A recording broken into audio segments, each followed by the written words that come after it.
Hello. Hi, friends. I'm wearing orange today, and that looks fun. That makes my skin not look weird. Hey, how's it going? This is the countdown stream for Thursday, August 30th. We are already at the end of the August month. I feel like this month ended just as it started. Like, I don't know. I feel like it's just been so fast. Anyways, I already see lots of y'all are in the chat. So hello, Sir Zhao Zhao and Hoar and Diana Pristavu and Mr. Blank 42 and Andrew Saxon. So we already have a good turnout. I see there's already 11, 12 people, and we've been going for less than a minute. So this is a good start.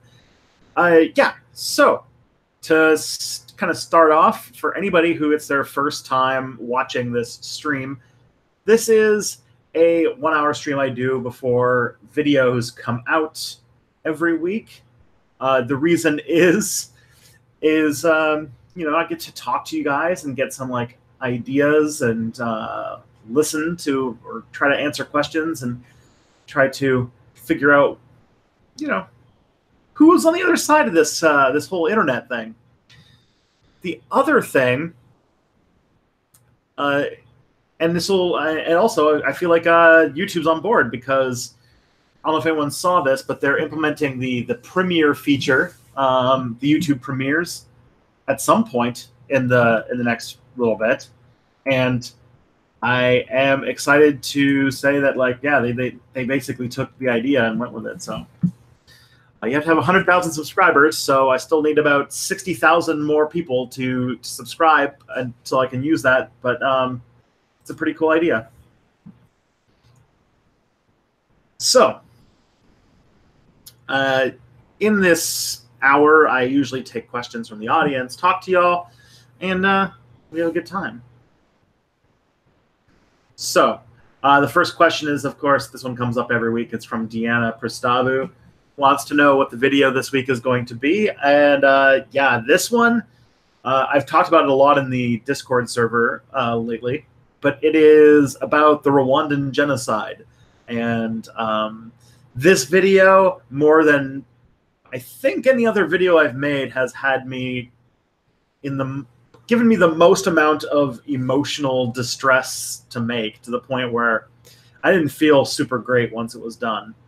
And yeah, I'm not sure how to take it from there, but yeah, just ugh.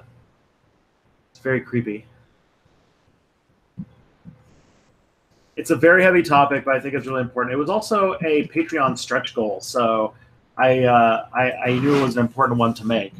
That's what I use. That's what I use my Patreon stretch goals. I have videos that I either really want to make. Videos that I really want to make, but something about the algorithm or just something in general, or because it's a really special and fun idea that I've been requested a lot, I set them up to be Patreon stretch goals because, celebrating my independence from AdSense. I think the current one that's coming up is at $375 a month. We're working our way towards that, and when we get to 375, the next stretch goal is going to be talking about Ancient Aliens, which I know is one that I've gotten a lot of requests to talk about. Maybe more when the channel started and Ancient Aliens was still a thing, but yeah, Ancient Aliens. I can't wait to do that one. Okay, so Mr. Blank, what do you think about the recent far-right riots in Germany? I actually don't know much about them, but I don't think I like anything about the far-right in Germany. I mean, would anybody be happy to see the far-right in Germany? But honestly, I don't really know about what the specific context of this going on is. Ancient Aliens is neo-Nazi propaganda. Oh, yeah? That's an interesting take. All right, 255-day question. Should a communist society engage in trade with its capitalist neighbors, or should a commune be self-sufficient? Ooh. So if we had to if a communist society had to coexist with capitalism, That'd be a difficult question.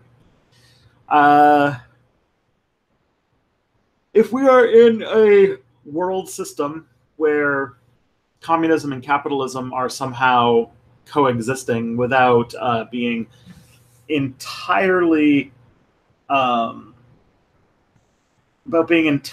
like in a Cold War situation where like there's like coexistence somehow. I think that trading with capitalists would probably be beneficial, if anything, because it would secure us a right to exist.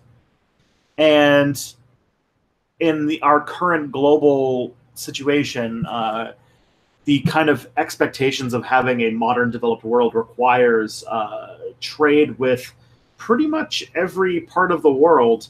So we would probably end up trading with something. But it would be a difficult question.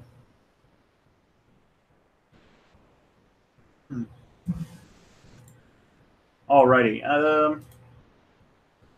Andrew Saxon, a bit late on this, but what do you think of the situation Jeremy Corbyn is in with the recent laying scandal? I don't know what this is about. I'm not really up to date with the British politics, so I'm not 100% on that.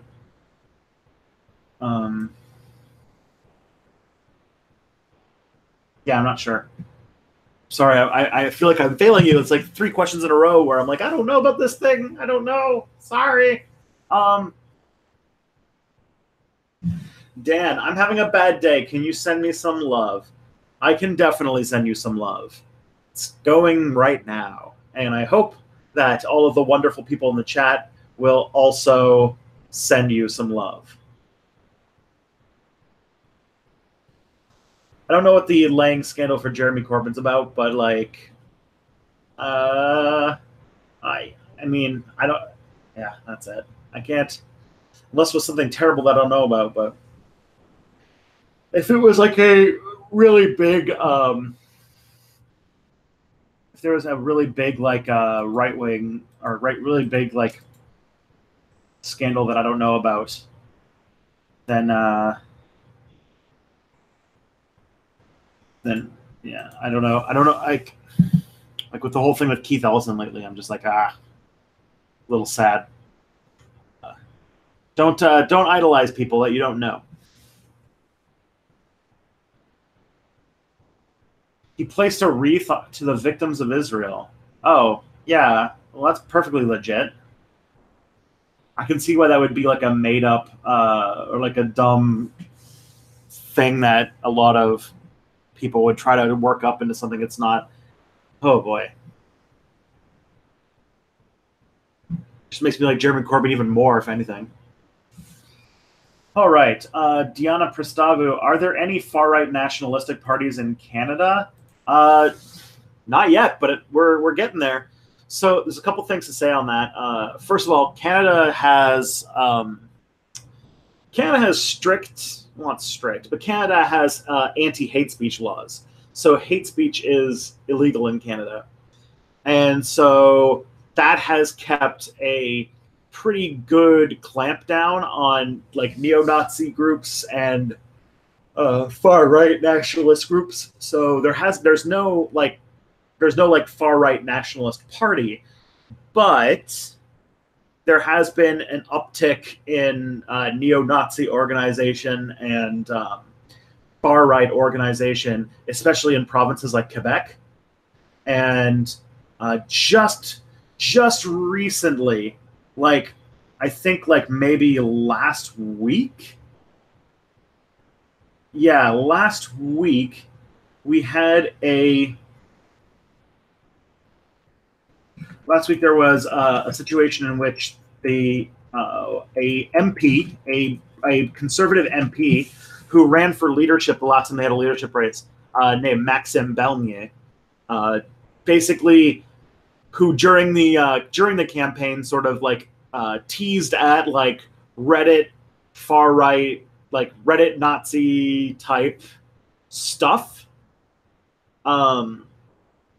with like, you know, saying like we're gonna take the red pill, vote for Maxime Bernier, that kind of stuff.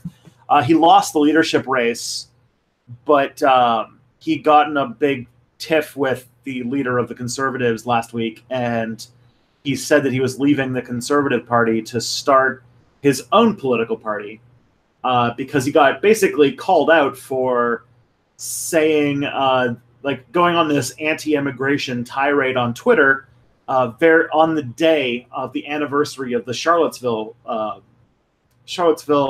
like riot or whatever you want to call it. And he got called out on it, and he was being defensive. And just like with the red pill thing, he was like, "Oh, I didn't know that this was a thing." Blah blah blah blah blah blah blah blah. And then he got so mad that he said that he's leaving the Conservative Party and planning on starting his own political party. And we do have people like Tommy Lauren. Like we have our own versions of what's it called? We have our own like copies of like Lauren Southern, the like I don't remember her name, but we have like a like right-wing white identitarian 24-year-old lady show. And I know there's like at least 3 of them now, but I know that Canada's got one as well who works for Rebel Media. Yeah. Whew. But so like it's a lot of signs though that because Canada's Justin Trudeau and like the federal government is up for re-election next year, and it's a pretty good sign that that election is going to be a complete shit show, because the last time we had an election was in 2015, and it was before all this like neo-Nazi shit started becoming really becoming a thing, and so it'll be really interesting to see what the next election looks like, and it looks like we're going to have all of the same like dumb racist shit get dug up just like in other countries. So, yay. Okay. Let's see. But like we couldn't start like in Canada, you couldn't start like a neo-Nazi party, or you couldn't start something like the Klan. Even some things like the Proud Boys would probably not be allowed to be made in Canada because of our hate speech laws. You might remember because Jordan Peterson got really mad at them, even though they've been really effective at suppressing Nazi organization in Canada. You still have like racist Frog Dad trying to make a big deal out of it because I like misgendering people. I don't know. Jordan Peterson is like a thing that like you guys think that you're getting bombarded with like all the stupid shit about him, but like I live in the city that he lives in, and like he writes like op-eds for the Toronto Star, and like there's always an article about him. There's a local access TV show called The Current. Something with Steve Piken. Anyways, it's like a government-run local access show, and he's on it occasionally. So like we get even more Jordan Peterson spam than like other people. It's the worst.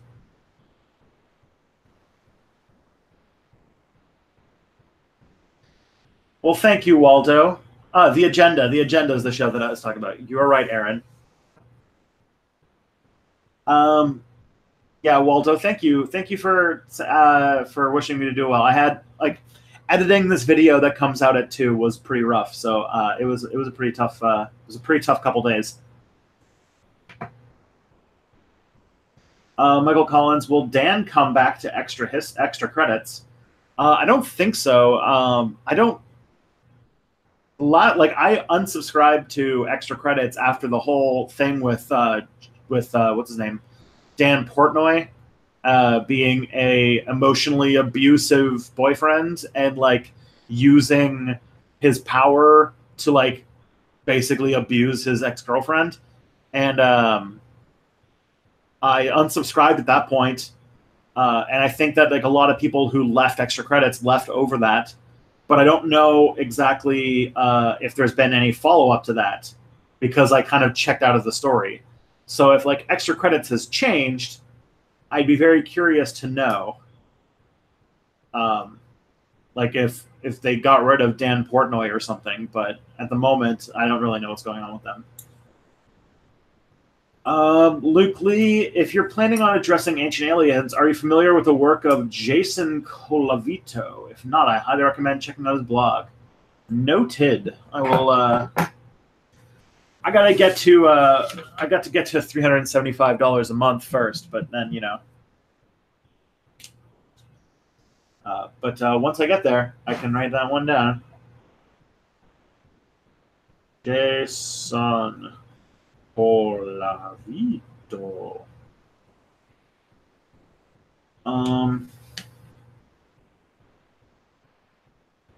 There was extra credit drama. Damn. Yeah. The Josh Portnoy, the guy who is like the game designer who runs extra credit, he was. A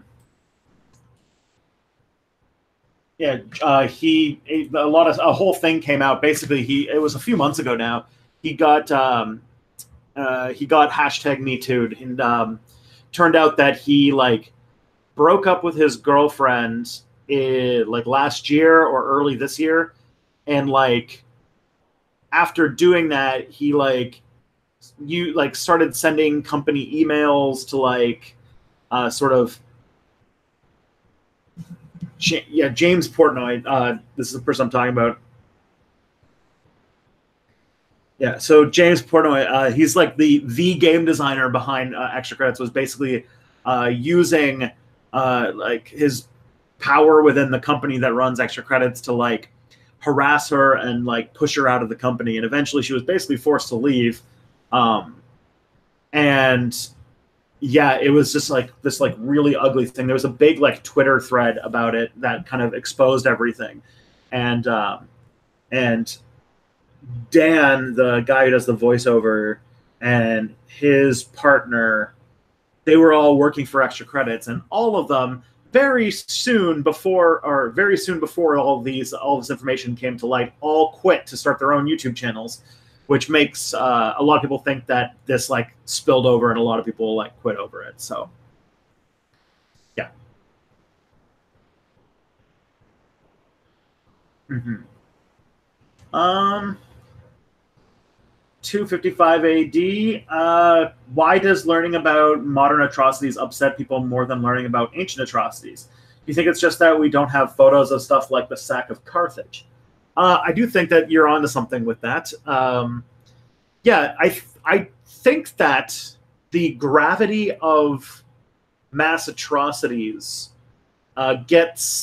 becomes more abstract and gets more removed when when everybody who witnessed it firsthand is still alive, and multiple generations have passed of people who might have been directly affected by those who experienced it. So like the less it is in living memory, even like the fact that like people who who went through such an atrocity, even like the effect that they have on their families, all of these things. Once that starts to pass, and you get a few generations in, then a lot of the times these events become more abstract and more how would I explain? Like they become part of just the overall story and doesn't really have the emotional gravity that, say, a modern atrocity has. And I think this is always going to be the case. It's basically moving from the personal to like the greater story. And this is kind of this is actually part of what my my PhD dissertation that I stopped doing was partially about, which is like, how do we navigate this process of an event that happens in real time to like a older, like into something that becomes like more historical. And yeah, so like the example, like I'm doing a video on the Rwandan genocide that comes out today, and and the sack of Carthage. Both of them were horrible genocidal level events. Although I will say that there's something unique about the genocidal wars or genocidal events like the Holocaust and the Rwandan genocide that are in many ways pretty unique to their time. They're things that really could have only happened in the 20th century, especially the Holocaust. Like, that was so industrialized and so made normal. Like, it was part of the banality of the banal evil. The fact that it become like a everyday activity was pretty intense. And so, yeah, like that specific type of genocide is something that really needs to be investigated. Now, like, the Rwandan genocide was 3 months and was extremely intense. Like, the amount of people who died in 100 days is mind-blowing. But, like, I don't know. I think that, like, some of these atrocities might last longer than just a couple generations, like, for example, the Holocaust, because that is a rather unique event in human history for a few reasons. Why did Rome sack Carthage in the first place? Is because for a long time, Carthage was a rival of the Roman Republic. There's a famous back and forth. I think they were called, not the Punic Wars. There's something else. There is several wars between the Carthaginians, who were led by General Hannibal, versus the Roman Empire, and the Carthaginians were just turning out to be like this very long-term, like just like this power, this like stick in their craw. And so when the Romans finally like destroyed Carthage, they wanted to make sure that the Carthaginian Empire would be dead and would never come back. And they did it by sacking Carthage. And like legendarily, they like salted the earth so that nothing would ever grow there again and stuff like that. But I don't know about that part. But the other part about like, yeah, it was. This is a Punic Wars. Yeah.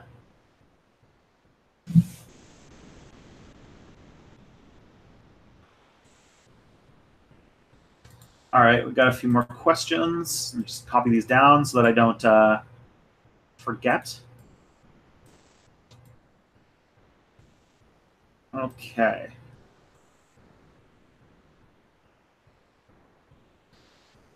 Okay, so the next question, who has done an extra credit? Oh, we kind of passed that. Sir Zhao Zhao, what do you think about Esperanto?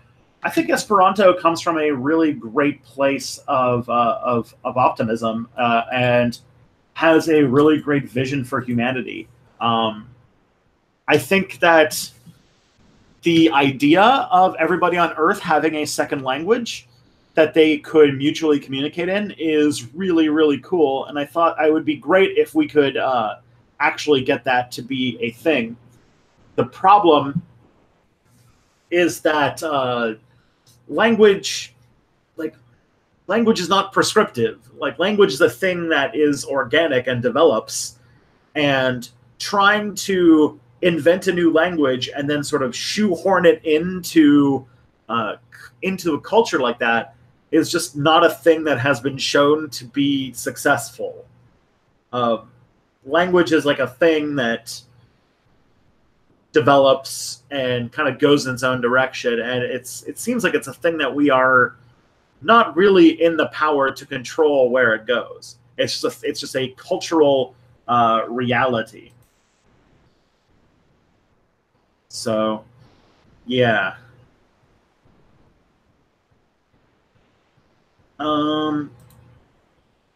Diana, could you do a video on the incel movement? Well, Diana, that would be a difficult video for my channel. My channel is about history, and the incel movement has only been around since the late 90s, which hasn't stopped me with other videos. But I think given that it's a thing that is in the current context and needs a lot more unpacking and explaining than like a history video would do, like I feel like if you want a good incel video, like go watch ContraPoints' video on incels. I feel like my video on incels doing like a chronology of the events that led to the culture as it is now and sort of breaking it down has, one, either been done better by other people, or two, if I approached it correctly, I feel like I would just suck at I don't know, I feel like the best video that I could put out on incels would just be a crappier version of the ContraPoints video.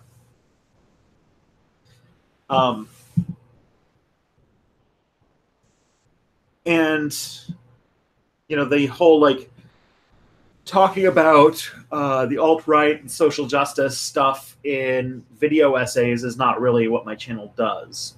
But yeah, it's a pretty strange thing, that's for sure.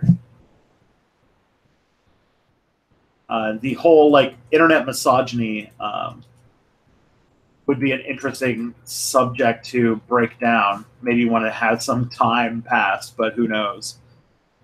But yeah, if you want a good video on incels, go watch the ContraPoints video. It's probably my best. Luke Lee, you should definitely check out Non-Compete. That is a very good channel. The host of Non-Compete, American Johnson, was on a stream on this channel on Sunday, so you can go and take a look.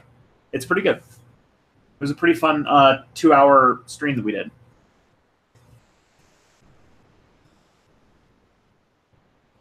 Okay. Wit-bursting Mongoose, please play Hearts of Iron 4. I've played Hearts of Iron 4 a few times, especially I think most of the time I've spent playing Hearts of Iron 4 was for those streams with Cody and Emperor Tigerstar. And even with those, I was kind of like, like not super into the game. Like, I feel like there's like a lot of stuff to understand with Hearts of Iron 4, even more so than your average Paradox game. And I guess I'm just like in a situation where like I'm not invested enough in like World War II stuff in order to do it. Like the idea of like, oh, let's like take this country and then make it one of the ideologies that it wasn't in the real world, and then just make like do that, and then try to paint the map, try to paint the blob on your map as big as possible. Like, I don't know, nothing about that appeals to me that much. Like, which says a lot, because like that's how all the Paradox games are, except that I think that my favorite Paradox games, in descending order, that my favorite one is Stellaris, because it's not just about conquest, but it's also about like colonization and expansion and discovery and all sorts of fun stuff like that. The second favorite is Crusader Kings 2. Or as Chapo Trap House call it, Identity Europa, the video game. But it's a really cool game that takes the mechanics of, I mean, all of them take like the mechanics of the past, like the themes that historians study, and show how they push people into a direction. Crusader Kings 2, I think, does a really good job at showing how the dynamics, the political dynamics of the medieval world, how much they played into personal relationships, and how much they were about religious divisions and all sorts of stuff. You know, colonization and cool stuff like that. Listen, colonization of other people, bad. Colonization of empty planets is great. Colonize every habitable but inhabited planet in space. I am down. CK2 is basically a Game of Thrones simulator, which is funny because like the biggest mod is a Game of Thrones simulator. I don't know. Crusader Kings 2 is really, really well made. I think that after it's like, it's been around for like 6 years now. It's over 6 years old, and it's got so many Incest Simulator 2K18. Yeah, after 6 years, it's got so much going on, and it's such like a really beautiful, in-depth game that covers so many of the things in history that I really, really like it. I think that it's really good. Below that would be, I'd probably put below that either Europa Universalis 4 or Victoria 2, because Victoria 2 is a pretty fun game that covers a lot of the 19th century Victorian world issues. I don't think it does it as elegantly as the other games, but I'm holding out that they'll someday make a sequel to it that will really do it justice. And I'm one of the people who really wants a Victoria 3. You could this Imperator Rome thing is like whatever to me, but Victoria 3, like, yes, please.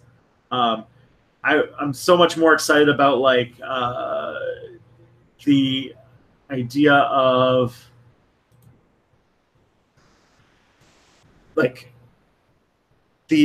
having like a dynamic trade system that is based on like scarce resources and shows like why people did things the way they did in the in the 19th century, and like what kind of caused the First World War in a lot of ways.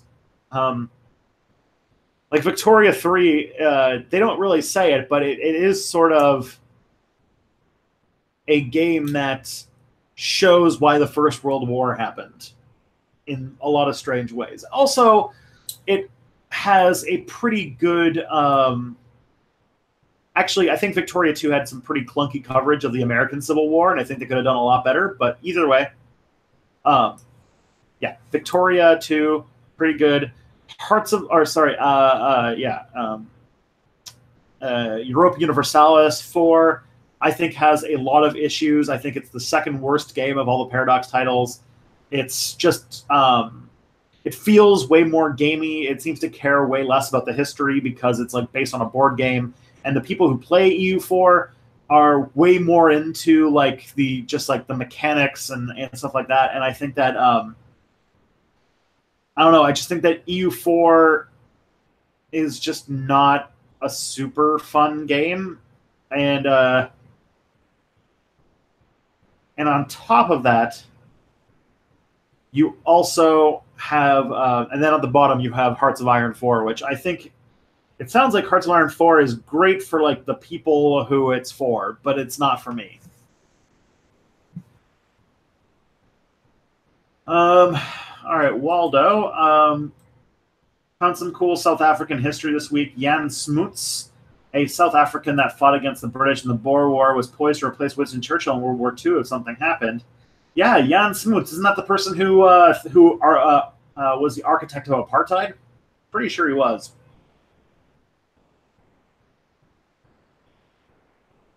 I'm pretty certain that Jan Smuts was like the person who was the architect of apartheid, and on top of that also was like he had like all of these insane doomsday plans about like what to do if the black people tried to overthrow the white people, and it had like this whole like apocalypse plan that he was dealing with, and it's like, oh geez. Yeah. I should do a video on apartheid. Since my videos are over the top, some of the like most depressing things ever. I have one person, so like I don't exactly know is a Vorward or whatever. Okay.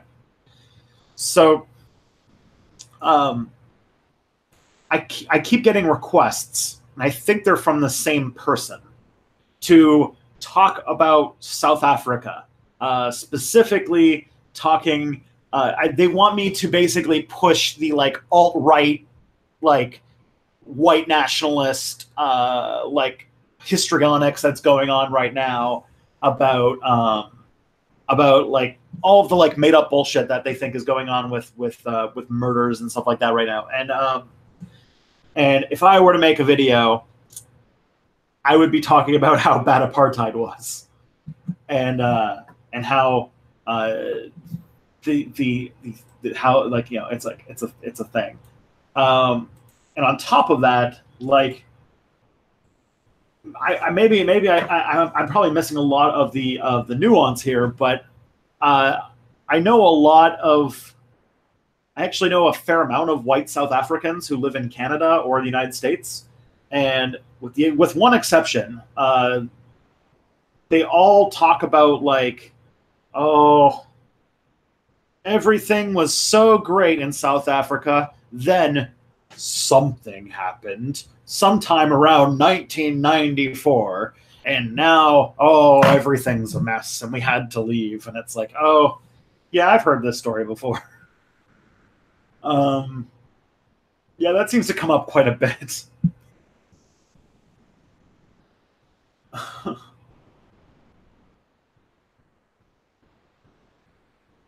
So I guess I messed up on the Jan Smuts thing.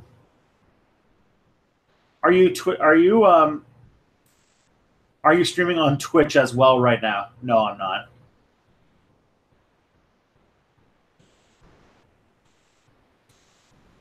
Well, Waldo, thank you for the offer. I would love to do it. I would love to do that, especially because I probably can't read Afrikaans very well. But I'll have to see how much time I'll give myself to make something like that. Because if I have to do the research in a couple days, it'd be hard to collaborate. All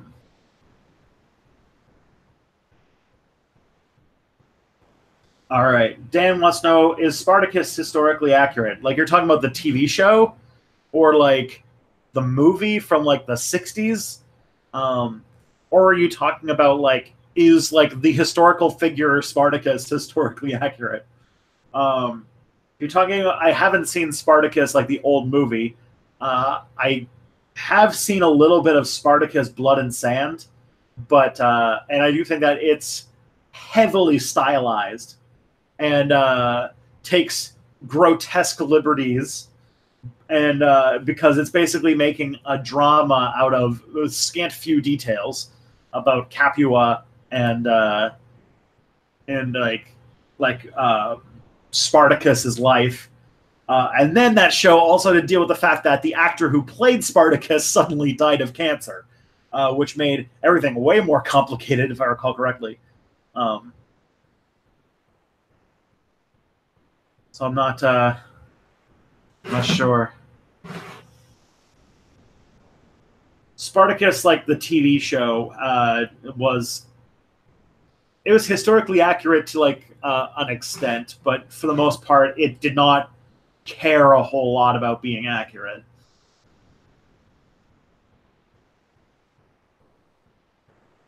All right.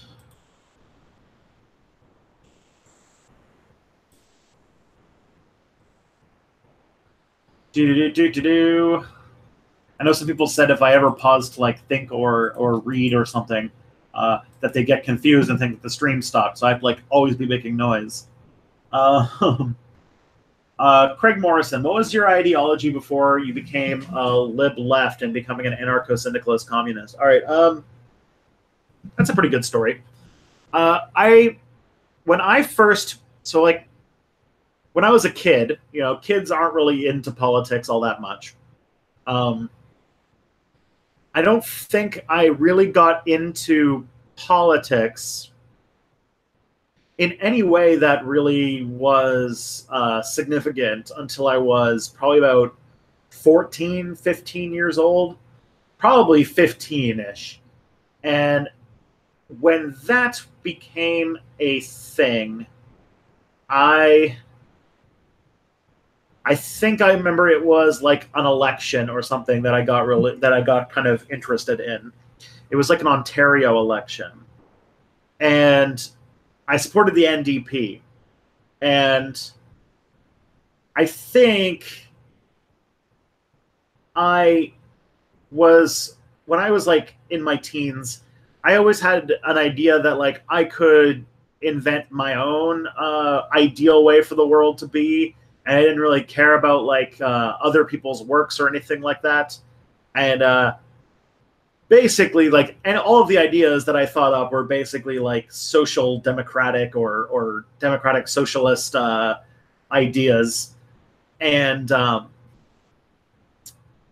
like I had one idea I remember when I was a kid where like I wanted the economy to run where all of the essentials of life were free and run by the state, and yet we still had money and we still had jobs, but they would be way less, and the money that we got from our paychecks would only be for luxury products and things that we want. So like it was an idea that we'd have an economy based on only the things that you want and not the things that you need.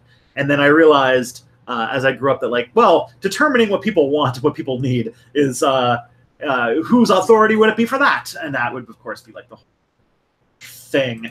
So that was how I was for a pretty long time. And then when I was probably about 18, 19, I just became like pretty much a like democratic socialist. And then in 2009, so I would have been 20, 21. I can't remember what time of year it was. I decided after like just thinking about it for a long time that I was basically an anarchist. And I've been an anarchist since 2009. I haven't really gone back on that since.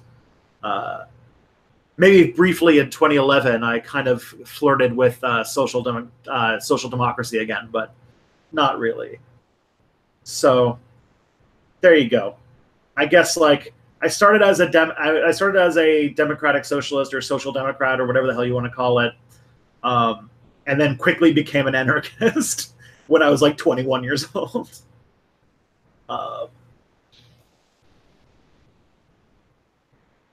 All right, JP Huff and Stuff. What kind of impact do you think anarchism and leftist ideology in general can have in a neoliberal first world country like Canada? I think that anarchist organizations and leftist ideas can play a big part because in those neoliberal first world countries like Canada, there are a lot of people who are left out. Canada is a settler colony that has severely oppressed Indigenous peoples. And in any neoliberal society, you're going to have tons and tons of people who are struggling to survive because capitalism is an inherently unstable economic model. And so you have people at the brink of starvation and going homeless all the time. Like I see homeless people basically every day because, when I go outside on the streets of Toronto. Like there is always like there's a lot of problems in and anarchists are trying to fix the root of all of these issues in the world. So I think there's always something to do. The problem, though, is that there are a lot more comfortable people in first world countries and other places. So doing like the big things, getting into like the revolution in all capitals is going to be much more difficult. And so really anarchists in first world countries should be supporting radicals in other places and trying to just be a force for good in dealing with all of the gross inequalities in our society, and realize that like, you know, getting your guns and putting on your black and red bandana and, you know, acting out your like all of your leftist fantasies of overthrowing everything and destroying everything might not be a thing that we can do in a single lifetime. But you should try to do as much of it as you can. So I'm just looking for something real quick.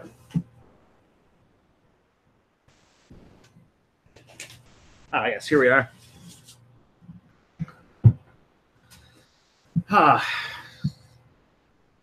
Maybe I should just wear this for the rest of the stream, you know. I have a friend from Nicaragua who got this for me, and so it's pretty cool. And I know that people will love that kind of stuff. All right. Since we went right down the rabbit hole on that one, and actually this is really hot, so I'm gonna take it off because yeah. Anyways, all right.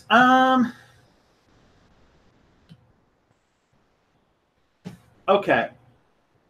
Out of all of the third parties in the U.S., which do you think is most likely to win an election? I think that if the DSA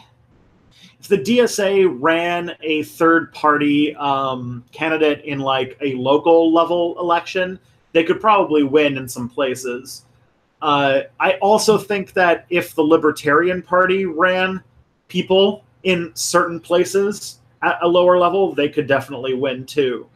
I think those two parties are the most likely to run candidates and win seats, but honestly, they would have to be at local levels. I really highly doubt a non-Democrat or Republican could get elected to Congress these days, unless you're like an independent like Bernie Sanders or something. But that's kind of a unique case because like Bernie Sanders has a unique history with the state and everything like that. Yeah, the DSA isn't a political party, but if it was, then if the DSA decided to become a political party, they could probably win. They could probably win in some places, but for the most part, it would probably be the Libertarian Party. The Libertarian Party could probably win. I think it has at some point won things like low-level government positions or local positions, things like that.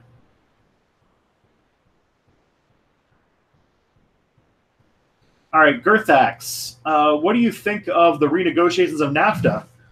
Maybe do a video on NAFTA. Whew. Doing a video on NAFTA would be fun, but it would also be really hard to make interesting. I think that NAFTA is so for anybody who's not like in America or Canada or Mexico, NAFTA is the North American Free Trade Agreement, which was a free trade agreement between Mexico, Canada, and the United States that Trump has basically decided to renegotiate. And it was looking earlier this week. It was looking like there was going to be a bilateral trade agreement signed between Mexico and the United States, and yeah, there was a lot of like worries in Canada about what would be the future of trade if there was a trade agreement made and Canada wasn't part of it, and that is a good question. And I think that there's I think I heard that there was some like last minute breakthroughs like last night, like overnight. And I know that tomorrow or today, Justin Trudeau is calling in all of the provincial premiers to talk about NAFTA. So I'm not exactly sure where it stands at the moment.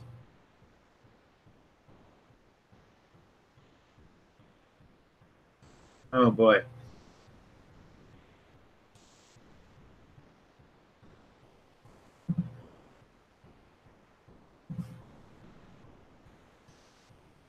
But like the relationship between Canada and the United States has been really, really tested as of late.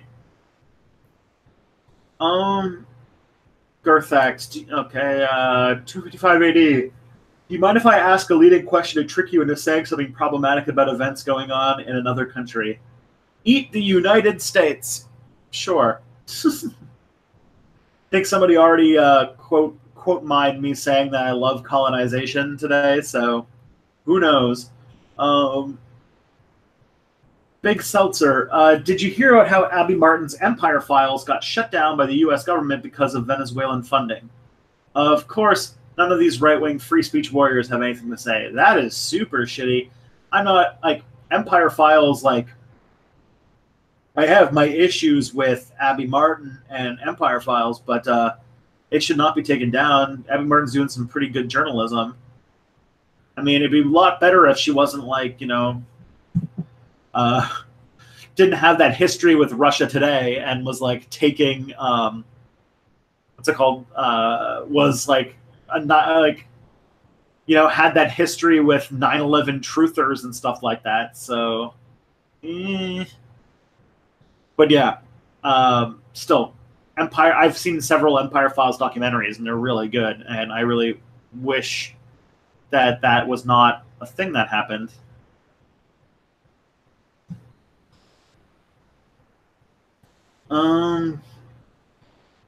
Okay, 255 AD. Last week you said everybody in the old world dying in 1491 would have triggered global cooling. Was human-caused climate change really an issue 500 years ago? Yes. Yes, it was. The reason I said that is because there's a pretty prominent eco-historical theory that is what happened in the real world. When there was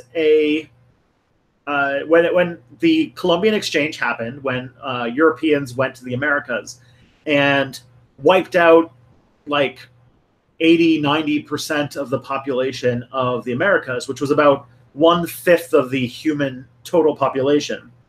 One of the things that indigenous peoples, especially in North America, were doing as part of their livelihood were burning down forests and keeping clearings and, generally cutting away all the vegetation. Cutting away all the vegetation so that they had places to live, like anybody does when they settle somewhere. And then when they all suddenly were killed in like a really short amount of time due to the whole disease thing, that is when there was nobody to do that to the forests anymore. And so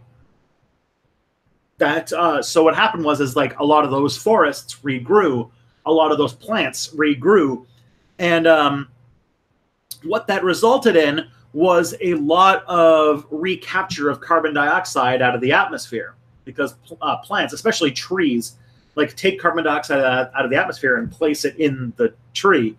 And you can see that there's sort of a correlation with something called the mini ice age a little bit later. And there's a school of thought that it was the depeopling of the Americas that might have caused that.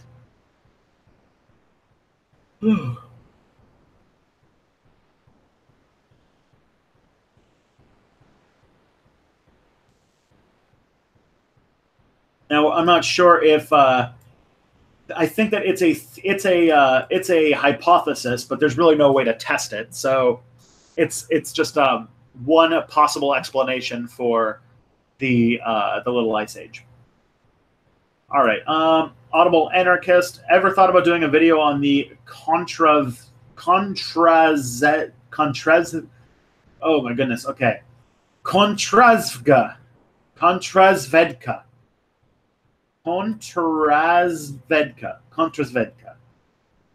It was an anarchist secret service. I have never heard of this before. That's new.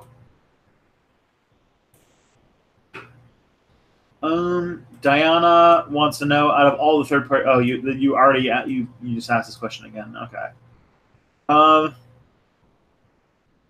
Have you played Jake Bristow? Have you played the Assassin's Creed games? I played Assassin's Creed 1 for like 10 minutes. I have it on my PC. I just never got around to playing it.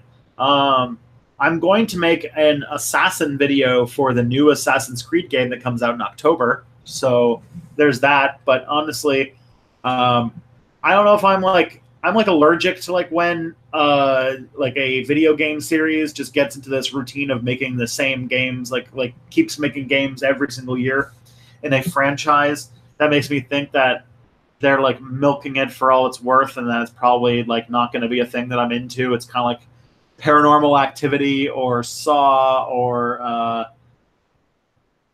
Call of Duty or whatever, and that part, I don't know.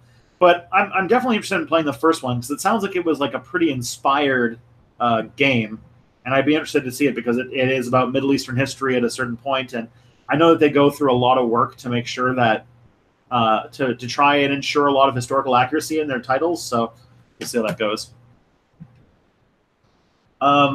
I'm not going to be able to take any more questions because we're running out of time and I only have a few minutes left. So, Jenga Tree 121, did you go through the typical high school phases, IG, emo, theater nerd, etc.?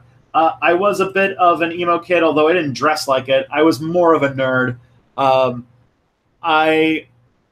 played a lot of video games in high school. Kind of later in high school, I got into metal and I became a metalhead, and I was in a band, a really shitty band that just did covers of Metallica.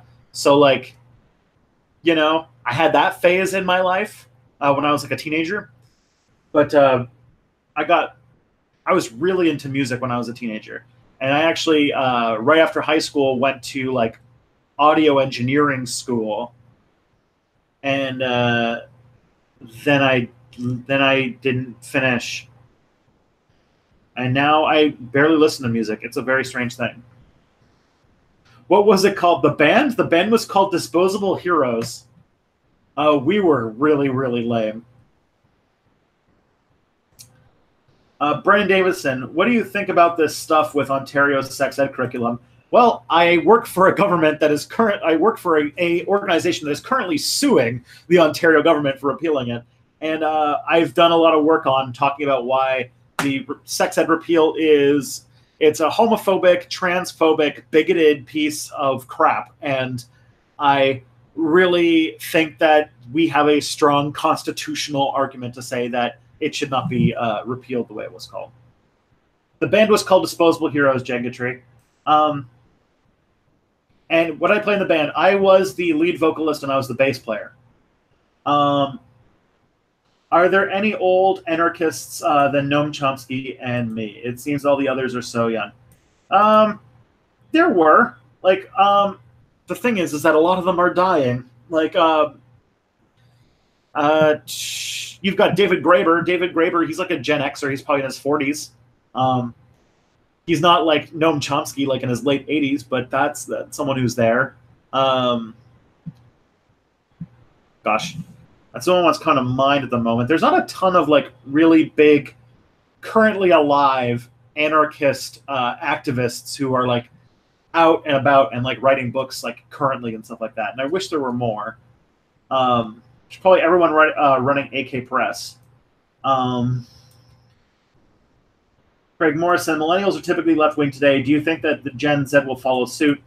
This is coming from a Gen Z far leftist, and I think there will be center-left on economic issues, but conservative on... Oh, and I didn't get the rest. I'm curious, because like it seems like Gen Z people are so... Gen Z people are so like burnt out on like irony poisoning that I have like no idea. I have no idea how Gen Z's going to turn out. Because, like, yeah. Is Faith Goldie running for some election in Toronto? She's running for mayor of Toronto, but she's not on the ballot, so she's not going to get any votes. All right, we're coming near the end.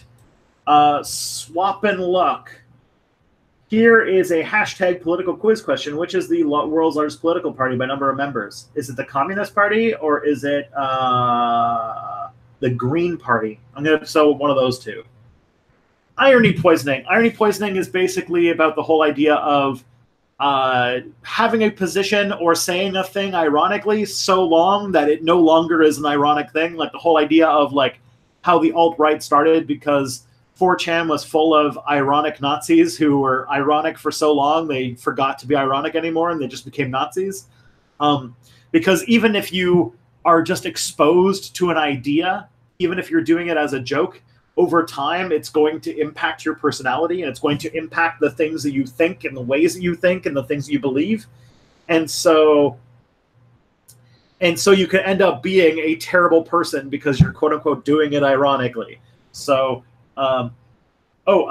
Gen Z is people born in the 21st century. So people born after 2000.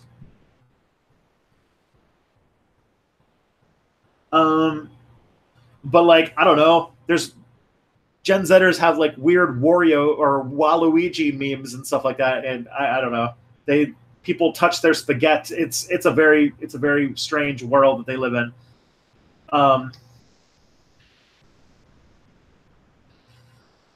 Irony poisoning is an interesting thing to discuss. but just like there's something called the mere exposure effect that paired with irony poisoning is like a whole it's a whole thing that really needs to be explored. All right. Do you have any views on the current political situation in Brazil? Except that their female president was replaced with a whole bunch of white dudes. That's all I know, but that's not good. Girthax, what's your thoughts on Tom Hartman? I think he's the best lefty radio show in America. I have not watched. I don't know. I don't know who that is. Okay. Okay, so I'm gonna get my thing. I'm gonna get a new video. It comes out it's out now. Oh man, there's a new Step Back video, guys. I'm gonna put it in the chat. There you go. All right, everybody. This has been a great. I will see you next week. I should have an announcement as to when my like prime time weekly stream is going to be. I have no idea when it is yet, but stay tuned. Have a good one, people. It's been a really great time.